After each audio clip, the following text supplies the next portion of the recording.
Hi everyone, my name is Allison Hunt and I'm a producer for the Summit at a satellite site in Jacksonville, Florida. Our church has been hosting the Summit since 2002 and it's one of my favorite events every year. I wanted to take a minute to share a little bit with you about the role of the producer. I remember my first year as a producer, I was a little nervous because I didn't really know what to expect. So I want to go over the basics with you and hopefully by the time we're finished you'll feel more prepared for what's ahead. The biggest role of the producer is to select the host and coordinate the announcement details with them. The host is a really important part of the Summit experience because they're the face of the Summit at your site. The host is the only live part of the Summit event at all the satellite sites, so it's important to find the right person with the right personality to be the host. The host will go up at the beginning and at the end of every session, welcoming all the guests, and then at the end of the sessions giving important scripted announcements and other site-specific information to your Summit guests. You'll find more information about the full job responsibilities of the host in your producer guidebook. You'll want to get together with your senior pastor to talk about the host responsibilities and to discuss who might be a good fit to be the host at your site. Sometimes it's a natural thing for the senior pastor to be the host, but it doesn't have to be that way, whatever works best at your site. Now your host will go up before every session to welcome all of the guests. At the beginning of each day, they're welcome to open the day in prayer. You need to know, though, that there's a countdown clock on the screen, and it's your job to make sure that your host is wrapping things up by the time the countdown clock runs out. Now, at the end of every session, your host will go up and make some announcements. They're scripted announcements that are written by the Willow Creek Association, and those are available for download the week before the Summit. It's your job to download those, get all the information to the host so that they know what to say and when to say it. Now, your host will also be giving some site-specific announcements, such as where the prayer room is at your location, where the guests need to go for snacks during their break, and you'll need to get with the rest of your Summit team to come up with a list of what those site-specific announcements are. Now, it's also a really good idea for you to be able to not only know where your host is, but be able to communicate with them during the sessions. The Summit is a live event, and you never know what's going to happen, and so sometimes there are changes or updates that are made during the sessions themselves. And that information will come to you in the chat room from Shana. And when she gives us that information, you need to be able to get the new information to your hosts before they make announcements at the end of the session. You also need to be able to communicate with the rest of your Summit team during the sessions.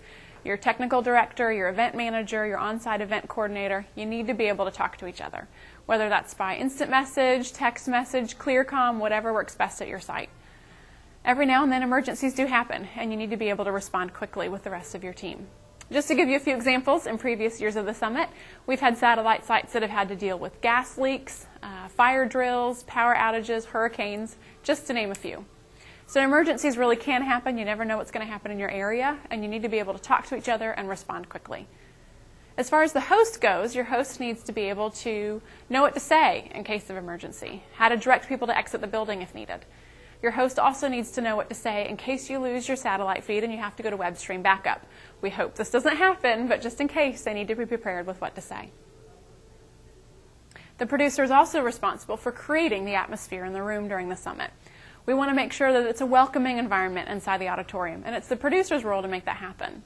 So what does that mean in practicality? Well, it's the little things, like the music that's played before and after each session, making sure that it complements the tone of the session we just heard. It's monitoring the house lights based on programming. It's working with whoever runs the air conditioning in your building to make sure it's comfortable temperature. It's making sure the room is clean and ready for the doors to be opened. All of these things might sound like little things, but they really do make a difference in terms of creating a welcoming atmosphere in the room. And it's your role as the producer to make sure that those things happen, even if you're not the one to do all those things yourself. All of this information and more can be found in the History and Roles section of your guidebook, so check it out. Taking pictures during the Summit is a wonderful way for everyone to experience what the Summit was like at your site. Finding a photographer is another role of the producer, and there's a suggested list of pictures for them to take in your producer guidebook. You'll just want to make sure that they don't disrupt any of the sessions during the Summit by taking pictures. Then after the Summit is over, they'll need to go online and upload a few of those pictures to Willow Creek's Summit photo site, or they can simply get the pictures to you and you can do it. Either way, it doesn't matter, just so long as it's done by the end of August. You can find more information about this in the photography section of your producer guidebook. There are just two other things that I wanted to share with you about the Summit. The first is an encouragement about building relationships with the rest of your Summit team members. Now, the role of the producer and that of the technical director overlap quite a bit, so it's important that the two of you know each other well enough to be able to work together in this. Now, you might be working on a church staff together, and you might know each other really well already. But some of you might be stepping into these roles as volunteers, and you might not have worked a lot together before. Whatever the case, it's just important that you have enough of a relationship built that you can work together to get the job done, and to do so in such a way that creates a positive environment for all the volunteers working around you during the summit. The other thing is just to say that Shana and the Willow Creek team do an amazing job giving us everything that we need to make sure that the summit goes well at our own sites. As long as we listen to them and follow along, we'll all have a wonderful summit experience. It really does depend, though, on what we put into it as producers. And it's usually evident on the later conference calls who has followed along with the timeline and who hasn't really prepared much of anything just yet. There's no need to be that person. With everything that we're given to make sure that the summit goes well at our site, we should all have a really wonderful summit experience in our churches and communities. Well, that's all for today. If I've missed anything or if you still have questions, you know you can always check your producer guidebook, go online to Summit Central, or feel free to contact Shana. I hope you have a wonderful experience as a producer, and I pray that God will use you in incredible ways to create an encouraging atmosphere for everyone coming to the summit at your site.